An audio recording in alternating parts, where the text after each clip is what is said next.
চেষ্টা চলছে, এই ধরনের লোকগুলোকে কিভাবে জায়গা দেওয়া হবে?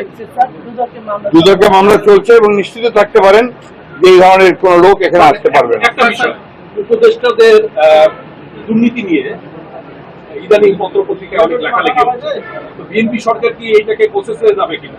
ব্যক্তিগতভাবে আমি মনে করি যে আপনার এই বিষয়গুলোতে সময় নষ্ট না করে আমাদের সময় দেওয়া উচিত ভবিষ্যতের জন্য।